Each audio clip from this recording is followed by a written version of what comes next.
Assalamualaikum saudaraku yang beriman, pada kesempatan ini saya ingin membahas tentang sejarah kejayaan Islam di Nusantara.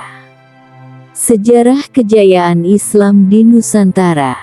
Kejayaan Islam di Nusantara merupakan periode penting dalam sejarah Indonesia yang berlangsung sejak abad ke-13 hingga abad ke-17 Masehi. Pada masa ini, sejumlah kerajaan Islam tumbuh menjadi pusat kekuasaan politik, ekonomi, dan kebudayaan, serta menyebarkan ajaran Islam di berbagai wilayah.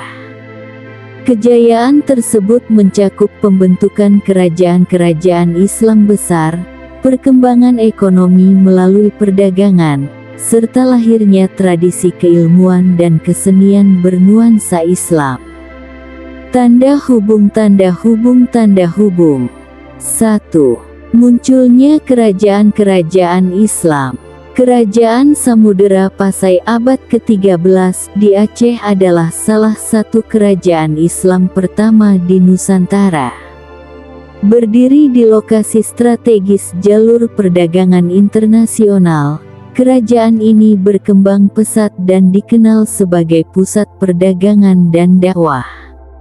Raja-rajanya, seperti Sultan Malik Al-Saleh, tidak hanya memperkuat ekonomi tetapi juga berperan menyebarkan Islam di Sumatera dan sekitarnya. Pada abad ke-15, muncul Kesultanan Malaka di Semenanjung Malaya. Malaka menjadi pusat perdagangan dan penyebaran Islam di Asia Tenggara, menghubungkan pedagang dari India, Arab, dan China dengan Nusantara.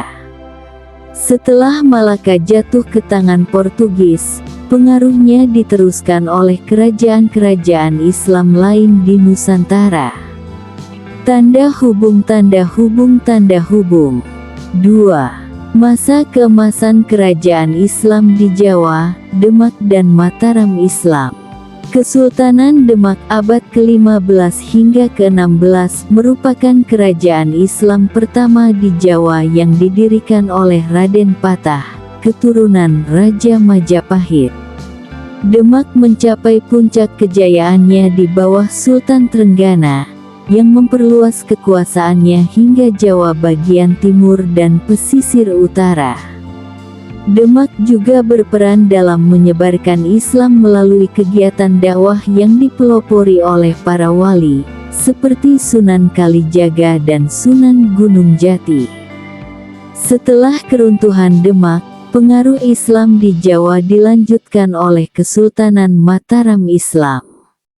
Pada masa Sultan Agung tahun 1613 sampai tahun 1645, Mataram mencapai puncak kejayaannya dengan memperluas wilayah hingga sebagian besar Pulau Jawa.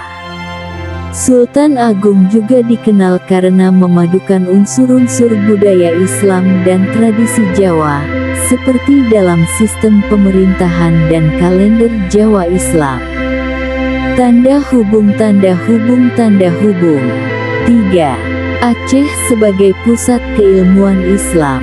Pada abad ke-16 dan 17, Kesultanan Aceh Darussalam di Sumatera mencapai puncak kejayaannya di bawah Sultan Iskandar Muda.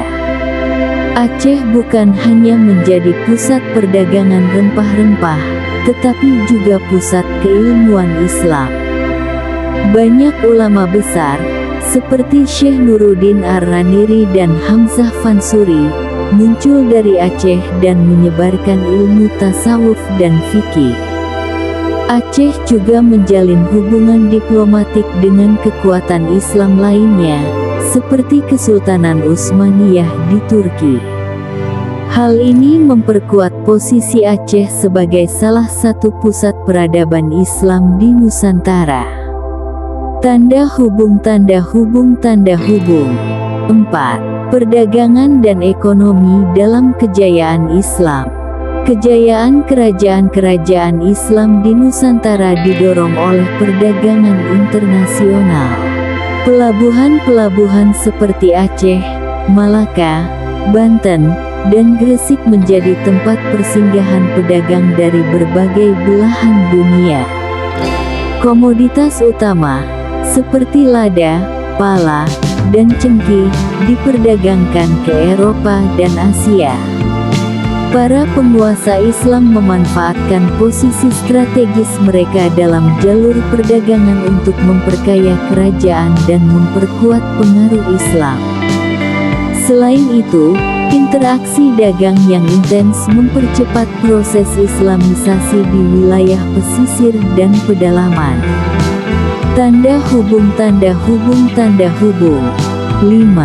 Perkembangan seni dan budaya Islam. Kejayaan Islam di Nusantara juga tercermin dalam perkembangan seni dan budaya. Kesenian tradisional seperti wayang kulit di Jawa dan musik gambus di Sumatera mengalami sentuhan Islam, dengan penyisipan ajaran moral dan nilai agama. Masjid-masjid megah dibangun, seperti Masjid Agung Demak dan Masjid Banten, yang mencerminkan perpaduan arsitektur lokal dan Islam. Selain itu, berkembang pula sastra Islam, seperti syair dan hikayat, yang menyebarkan ajaran tasawuf dan moral Islam. Salah satu karya terkenal adalah Hikayat Raja-Raja Pasai dan karya puisi sufistik Hamzah Fansuri. Tanda hubung. 6. Faktor-faktor penurunan kejayaan Islam. Kejayaan Islam di Nusantara mulai menurun pada akhir abad ke-17 karena berbagai faktor, seperti intervensi kolonial Eropa, kedatangan Portugis, Belanda, dan Inggris melemahkan kerajaan-kerajaan Islam. Perpecahan internal, konflik antar kerajaan dan perebutan kekuasaan mengurangi kekuatan politik mereka.